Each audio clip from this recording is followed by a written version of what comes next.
दोस्तों, Hindi audio books channel में आपका स्वागत है। आज हम सुनाने जा रहे हैं कहानी अ लेटर टू गॉड, ईश्वर के लिए एक पत्र। लेखक G.L. फ्यूएंटिस। अब केवल एक चमत्कार ही हमें बचा सकता है, उसकी पत्नी ने फुसफुसाया। लेकिन लेंचो ने सिर हिलाया। ईश्वर हमारी मदद करेगा, उसने दृढ़ता से कहा। उसने ये तूफान बिना किसी कारण के हमें नष्ट करने के लिए नहीं भेजा होगा। वो जानता है कि हम अच्छे लोग हैं।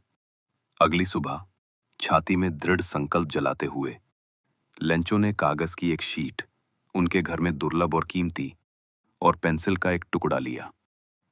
उसने एक पत्र लिखा। उसके शब्द सरल और सीधे थे, जैसे किसी पड़ोसी से बाढ़ के ऊपर से बात कर रहा हो।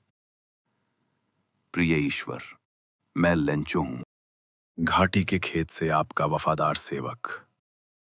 आप मेरे परिवार और हमारी जरूरतों को जानते हैं।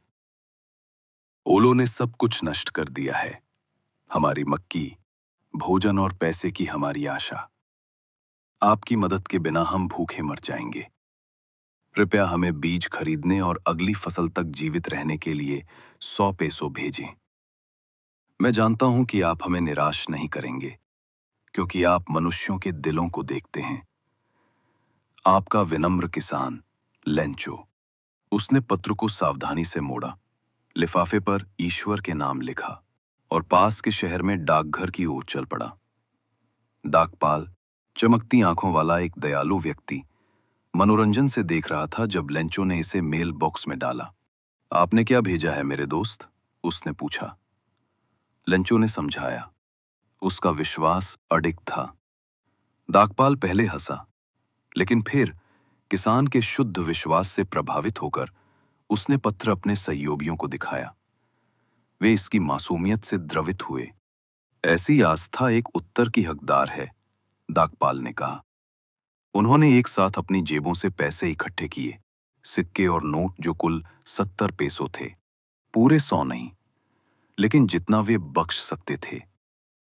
उन्होंने पैसे एक लिफाफे में रखे, बिना हस्ताक्षर के, और इसे लेंचो को वापस भेज दिया।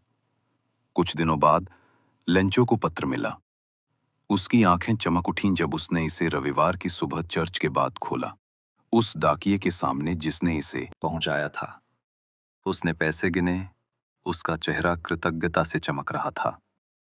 देखा, उसने अपनी पत्नी से कहा, ईश्वर ने उत्तर दिया है।